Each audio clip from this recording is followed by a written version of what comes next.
Hey everybody, AM 1230, WJOB. I'm Jim Deedlow, host of JED in the Region Mornings here on the Voice of the Region, going since 1923. And one of the things that's been going on for a lot of years here is the Hammond Sports Hall of Fame induction dinner. And that is tonight here in 2015. I am honored to get to introduce or talk and interview some of the people getting inducted.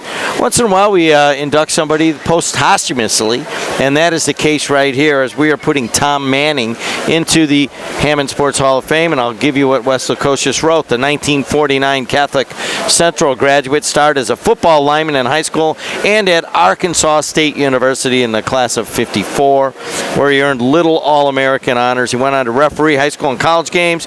He officiated the first Indiana high school football 3A title game in 1973 and also refereed the Big Ten in 74 to 90 and numerous bowl games. Tom Manning is going into the Hall of Fame, and he is represented here today by his nephew, Jeff Justek. Jeff Justek, living out of Noblesville, Indiana, but a local region guy. You grew up around here, right? Grew up in Dyer, went to Lake Central. I'm sorry to hear that.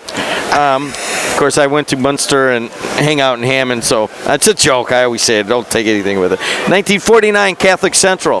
He went to Bishop Knoll, right? He went to Bishop Knoll.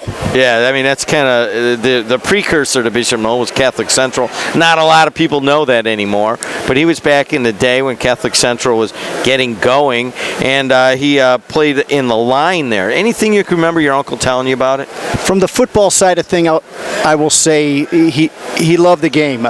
More so than playing days, I think the one thing that he always talked about was the officiating. Officiated in the Big Ten for 24 years, I believe.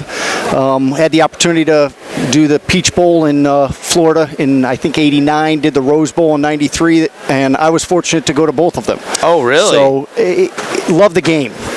He passed away February 26th, just a week and a half ago. So.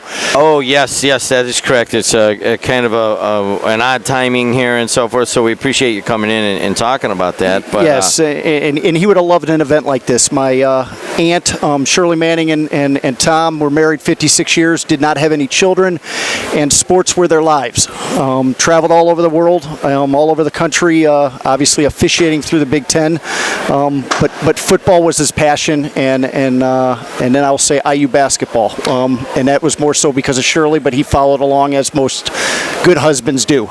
IU basketball. Let's go back to his days as a high school and college football referee. You know, that's a lot of pressure for a guy to be under. How did he handle it?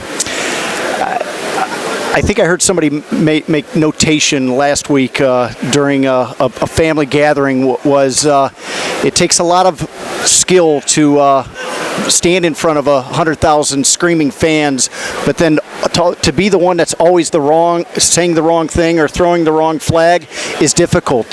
He handled the pressure very well. His education background, he was a teacher as well as a assistant principal at Calumet, and that background I think taught him that it's always a teaching experience, whatever you're doing, trying to learn from experience, whether it's a holding experience or something worse.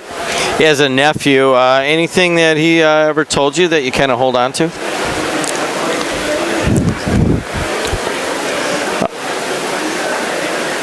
Be honest. Tom was always one to correct you when you made a mistake, but he did it in a tactful way. And I'll say what I hold on most from what his background and from his philosophies were: do the right thing, be honest, be respectful, look the people in the eye when you're talking to them, and give a firm handshake. There you go. That's being a man. That's yes. what that is. Yes. Yeah. Jeff Justek is out of Dyer, lives in Noblesville right now, and it's got to be a little bit difficult to come here and do this on the heels of your uncle passing. So, you know, we'll give you whatever strength we have to help you get through this speech you're about to give. But it's courageous of you to be able to do that on the heels of his death. Well, I know he would have. He's honored to be an inductee and be a part of this he would have loved to been here, because anytime you can put together, ham and greats of all the years, it would have been it's a great conversation piece. There you go. Thanks a lot, Jeff, and congratulations for your uncle. Thank you. All right, guys, AM 1230, WJOB.